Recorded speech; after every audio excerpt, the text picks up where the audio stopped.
महकर में रविवार को जिजाऊ जन्मोत्सव बड़ी श्रद्धा के साथ मनाया गया। राजे लखोजीराव जाधव के महल में हजारों जिजाऊ प्रेमियों ने मां जिजाऊ को श्रद्धांजलि अर्पित की।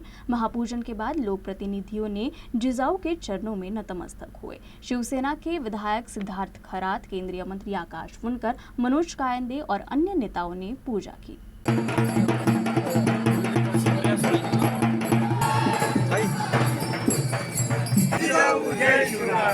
दरवर्षी या दिवसाची वाट जिल्ह्यातलेच नाही तर महाराष्ट्रातले सर्व लोक पाहत असतात। दरवर्षी जिजाऊ माँसाहेबांचं दर्शन हे म्हणजे वर्षभराची तुमच्यासाठी शिदोरी असते, तुमच्यासाठी प्रेरणेची शिदोरी असते, तुमच्यासाठी वर्षभराची शक्तीची शिदोरी असते। त्यामुळे दरवर्षीप्रमाणे याही वर्षी जिजाऊ माँसाहेबांचं दर्शन घ्यायला आलो, त्यांच्यासमोर नतमस्तक झालो आणि निश्चित जिजाऊ माँसाहेबांचा हा जन्मोत्सव हा लोकोत्सव व्हावा यासाठी आम्ही पुढच्या काळात प्रयत्न करू। खरं तर मनापासून आनंद होतोय, खूप उत्साहात हा कार्यक्रम सुरू आहे।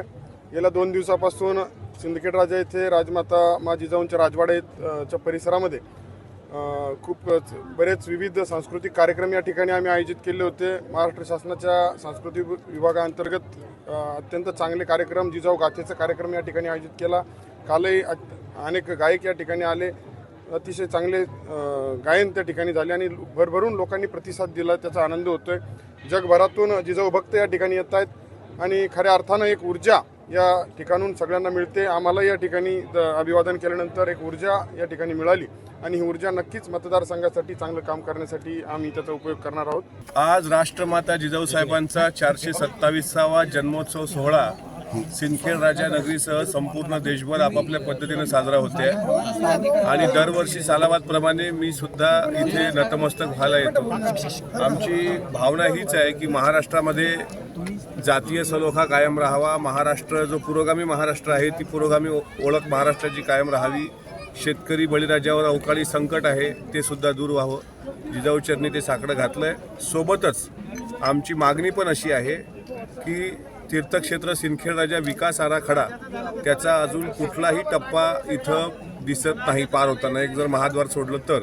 आणि त्या व्यतिरिक्त जसं पंढरीच्या पांडुरंगाला आषाढी एकादशीला शासकीय महापूजेला मुख्यमंत्री येत असतात, कार्तिकी एकादशीला उपमुख्यमंत्री येतात, तसं महाराष्ट्र शासनाच्या वतीनं मला तर वाटते याच वर्षीपासून आता येणाऱ्या अर्थसंकल्पीय अधिवेशनामध्ये शासनानं एक निर्णय घेतला पाहिजे आणि राजमाता जिजाऊ साहेबांच्या जन्मोत्सव सोहळ्याला शासकीय जी मानवंदना नगर परिषदकडून होते तेवढ्या पुरती न राहता ही राज्याच्या मुख्यमंत्र्याकडून दिल्या गेली पाहिजे।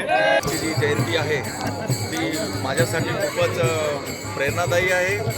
मी या मतदारसंघामध्ये म्हणजे सिंदखेड राजा या मातृभूमीचा मी मुळातला आहे, म्हणजे सिंदखेड राजाचा मी मातृभूमीचा आहे आणि मेहकरचा आमदार झालेलो आहे।